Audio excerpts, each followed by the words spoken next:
6. This is a portion of the chapter that talks about Calhoun High School.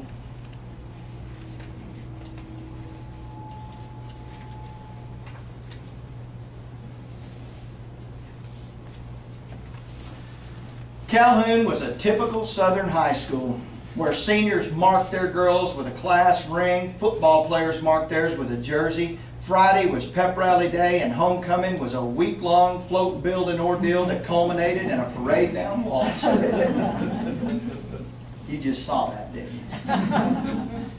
We had love affairs, fist fights, and just like every other school in America, students were divided like TV dinners. There were jocks, preppies, geeks, nerds, hippies, and hard rockers. All were neatly placed into their group, and only a select few could freely cross lines between groups. Some students rode the bus, some were dropped off by their parents, some drove Corvettes, and many drove four-wheel drive trucks with oversized tires and rifle racks in the back window. For the most part, we mirrored every high schools in every direction, except for our senior play. When it came time to cast and produce a senior play, Calhoun was in a league of its own. Headed by the late Khaki Phillips throughout the 80s, Calhoun produced West Side Story, South Pacific, Oklahoma, Little Abner, and many more. This was the one event that truly brought every student in the senior class together. From linebackers to debate teamers, everyone broke through boundaries to participate in the senior play. At the conclusion of my senior year, I wondered how different high school might have been had we produced a freshman play. It wasn't until high school that I became aware that there was more than one socioeconomic class. I didn't see it much in the kids I went to school with, but I saw it in the eyes of their parents, particularly in the parents of a few girls I showed an interest in. They seemed to like me well enough. I was never in any serious trouble. It took me a while to put my finger on it, but when I did, it was a powerful thing. I never saw concern for their daughter's well-being when I was there to pick them up. It was fear. Even though we were only high school students heading out on a simple date, I could see it burning in their eyes. Fear of the life I'd be able to provide their daughters, or worse yet, not provide them. It was clear that some of them didn't judge a boy based on his perceived potential. His potential, it seemed, was directly proportional to the social and economic standing of his parents. In hindsight, who can blame them? Who could fault a parent for wanting the most for their daughter? So I never dated anyone seriously in high school. I simply lived in the moment and dated whoever would go out with me. I had some fun dates in high school, but one stands out in my mind. Tyron Evans was my classmate at Calhoun, and his sister Christy was a couple of years older than us. Christy and I had been getting to know each other for a while, and we decided to go out on a date. I picked her up in my dad's old blue Chevy pickup, and we went by the Kentucky Fried Chicken to get a bucket of chicken. From there we headed to the Pocket. Now the Pocket is a beautiful campground and picnic area between Horn and Johns Mountain. Johns Creek runs through the middle of the campground. We camped there a lot when I was young, and I thought it would be the perfect place to impress Christy with a picnic dinner. As we drove along the Pocket Road, I told her stories about my life growing up, and she laughed out loud at my outlandish tales. I couldn't have written that date any better. But as we neared the Pocket, a deer jumped off the bank in front of us, landing in the center of my lane. When the deer landed, it dropped down almost in a crouching stance, and despite stomping the brakes, I hit the deer hard with my front bumper, sending it spinning off down the road into a ditch. It was twitching but alive, so I assumed it was mortally wounded. I opened the door and got out to take a look, but then turned back and asked Christy to hand me the .38 caliber pistol in the glove box. I figured the humane thing to do would be to put the deer out of its misery. Christy handed me the pistol, and I turned back around to find the deer gone. It must have only been a split second, but it seemed like forever. I remember thinking how strange it was that I didn't hear the deer get up and run. In the instant it took me to have that thought, the deer came crashing down right square in the middle of the hood of the truck. It had jumped up into the air and tried to leap over me and the truck, but landed on the hood.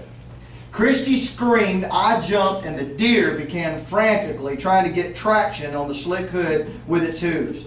It's a wonder I didn't fire off a round, because I leaped as high as the deer had. It was sheer pandemonium for a few seconds. Finally, it fell off Christy's side and ran off through the woods, and Christy was in shock, The only thing I could think of to say was, bet you never had that happen on a date. We went over to the pocket and had a nice picnic, and I think she enjoyed herself. So the most common question I've gotten lately, well, let me wrap up before I transition. So we wrote your book. This is your book. I hope that it somehow sparks a flame that maybe hasn't roared for a while in your life, and that it may not be these particular stories, but I hope that in some way it touches memories, because that's the purpose of the book, is to preserve a way of life through your memories. And hopefully you'll tell your children, and they'll tell their children. And go buy a rocker and put it on your front porch. Tell stories. You don't have to email it or text it all. Make them sit and listen, and pass on your stories. And who knows, maybe there'll be one about you someday as well. So, the most common question of late, what next? The logical answer, I guess, for most to pick up on is to pick up where I left off and go to North Georgia College and move through the Army years. And that story's there, somewhere. But I'm not ready for that story yet. For one, I'm still living it. I'm not done. But I don't know how I want to tell that story. Certainly it will not be a chronological, hey, here's what happened through a lifetime of going around the world and serving in the Army. So we're not there yet. The other thing is, as I said earlier, I'm hopelessly in love with preserving a vanishing way of life, a southern way of life, or a rural way of life.